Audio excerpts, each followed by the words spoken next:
Greater Bengaluru ಪ್ರಾಧಿಕಾರಕ್ಕೆ June 30ರ ಒಳಗಡೆ election ಮಾಡಬೇಕು ಅಂತ ಸುಪ್ರೀಂ ಕೋರ್ಟ್ ಸೂಚನೆ ಕೊಟ್ಟಿದೆ. ಈ ಸೂಚನೆಯ ಹಿನ್ನೆಲೆಯಲ್ಲಿ ರಾಜ್ಯ ಚುನಾವಣಾ ಆಯೋಗ ಜೊತೆಗೆ ಜಿಬಿಎ ಸಕಲ ಸಿದ್ಧತೆಗಳನ್ನ ಮಾಡ್ಕೊಳ್ತಾ ಹೋಗ್ತಾ ಇದೆ. 5 ನಗರ ಪಾಲಿಕೆಗಳ ವಾರ್ಡ್ಗಳನ್ನ ವಿಂಗಡಣೆ ಮಾಡಿದೆ.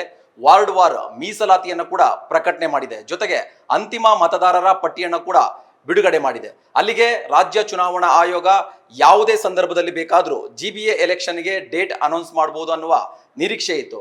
ಆದ್ರೀಗ ರಾಜ್ಯ ಚುನಾವಣಾ ಆಯೋಗ ಎಲೆಕ್ಷನ್ ನಡೆಸೋದಿಕ್ಕೆ ಅಗತ್ಯ ಸಿಬ್ಬಂದಿಯೂ ಇಲ್ಲ, ಜೊತೆಗೆ ದುಡ್ಡಿಲ್ಲ ಅನ್ನುವ ವಿಚಾರವನ್ನ ಸುಪ್ರೀಂ ಕೋರ್ಟ್ಗೆ ವರದಿ ಕೊಟ್ಟಿದೆ. ಜಿಬಿಎ ಎಲೆಕ್ಷನ್ಗೆ ಸಂಬಂಧಪಟ್ಟಂತೆ ಇದುವರೆಗೂ ತೆಗೆದುಕೊಂಡಿರುವಂತಹ ಕ್ರಮಗಳ ಬಗ್ಗೆ ಸುಪ್ರೀಂ ಕೋರ್ಟ್ಗೆ ಪ್ರಮಾಣ ಪತ್ರವನ್ನ ಸಲ್ಲಿಸಿರುವ ರಾಜ್ಯ ಚುನಾವಣಾ ಆಯೋಗ ಹಣದ ಸಮಸ್ಯೆ ಇದೆ, ಜೊತೆಗೆ ಸಿಬ್ಬಂದಿಯ ಕೊರತೆ ಇದೆ ಅಂತೇಳಿ ಮೆನ್ಷನ್ ಮಾಡಿದ್ದಾರೆ. ಅಂದ್ರೆ ರಾಜ್ಯ ಚುನಾವಣಾ ಆಯೋಗದ ಬಳಿ ಸ್ವಂತ ಸಿಬ್ಬಂದಿ ಇರೋದಿಲ್ಲ, ಜೊತೆಗೆ ಹಣಕಾಸನ್ನ ಕೂಡ ರಾಜ್ಯ ಸರ್ಕಾರವೇ ಒದಗಿಸಬೇಕಾಗಿರುತ್ತೆ. ಹಾಗಾಗಿ ಇದಕ್ಕೆ ಸಂಬಂಧಪಟ್ಟಂತೆ ರಾಜ್ಯ ಸರ್ಕಾರಕ್ಕೆ ನಾವು ಮನವಿಯನ್ನ ಕೂಡ ಮಾಡಿಕೊಂಡಿದ್ದೇವೆ ಅಂತೇಳಿ ಸುಪ್ರೀಂ ಕೋರ್ಟ್ಗೆ ತಿಳಿಸಿದ್ದಾರೆ. ಸದ್ಯ ರಾಜ್ಯದಲ್ಲಿ ಜನಗಣತಿ ಕಾರ್ಯ ಆರಂಭವಾಗಿದೆ. ಹಾಗಾಗಿ ಎಲೆಕ್ಷನ್ ನಡೆಸೋದಾದ್ರೆ ಮೇ 15ನೇ ತಾರೀಕಿನ ಆನಂತರವಷ್ಟೇ ಪ್ರಕ್ರಿಯೆಯನ್ನ ಆರಂಭ ಮಾಡಬಹುದು ಅಂತೇಳಿ ರಾಜ್ಯ ಚುನಾವಣಾ ಆಯೋಗ ಸುಪ್ರೀಂ ಕೋರ್ಟ್ಗೆ ತಿಳಿಸಿದೆ. ಇದಕ್ಕೂ ಮುಂಚೆ ಜಿಬಿಎ ಕಮಿಷನರ್ ಮಹೇಶ್ವರ್ ರಾವ್ ಸರ್ಕಾರದ ಮುಖ್ಯ ಕಾರ್ಯದರ್ಶಿಗಳಿಗೆ ಒಂದು ಪತ್ರವನ್ನ ಬರೀತಾರೆ. ಈ ಪತ್ರದಲ್ಲಿ ಸದ್ಯಕ್ಕೆ ಎಲೆಕ್ಷನ್ ಮಾಡೋದು ಕಷ್ಟಕರವಾಗಿದೆ, ಯಾಕಂತ ಹೇಳಿದ್ರೆ ರಾಜ್ಯದಲ್ಲಿ ಜನಗಣತಿ ಕಾರ್ಯ ಆರಂಭವಾಗಿದೆ.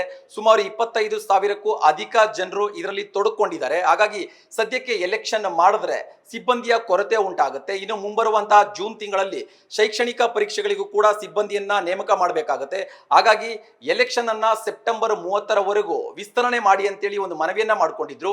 ಇದೇ ಮನವಿ ಪತ್ರದ ಆಧಾರದಲ್ಲಿ ಸರ್ಕಾರದ ಮುಖ್ಯ ಕಾರ್ಯದರ್ಶಿಗಳು ರಾಜ್ಯ ಚುನಾವಣಾ ಆಯೋಗಕ್ಕೆ ಒಂದು ಪತ್ರವನ್ನ ಬರೀತಾರೆ. ಸದ್ಯಕ್ಕೆ ರಾಜ್ಯದಲ್ಲಿ ಜಿಬಿಎ ಎಲೆಕ್ಷನ್ ಮಾಡೋದಕ್ಕೆ ಸವಾಲಾಗಿದೆ, ಹಾಗಾಗಿ ಆ ಡೆಡ್ ಲೈನ್ ಅನ್ನ ಸೆಪ್ಟೆಂಬರ್ 30ರವರೆಗೂ ವಿಸ್ತರಣೆ ಮಾಡಿ ಅಂತೇಳಿ ರಿಕ್ವೆಸ್ಟ್ ಮಾಡಿಕೊಂಡಿದ್ರು. ಈ ರಿಕ್ವೆಸ್ಟ್ ಆಧಾರದಲ್ಲಿ ರಾಜ್ಯ ಚುನಾವಣಾ ಆಯೋಗ ಸುಪ್ರೀಂ ಕೋರ್ಟ್ಗೆ ಈಗ ಸಲ್ಲಿಸಿರುವಂತಹ ಪ್ರಮಾಣ ಪತ್ರದಲ್ಲಿ ಈ ಅಂಶಗಳನ್ನು ಕೂಡ ಉಲ್ಲೇಖ ಮಾಡಿದೆ. ಹಾಗಾದ್ರೆ ಮುಂದೇನು?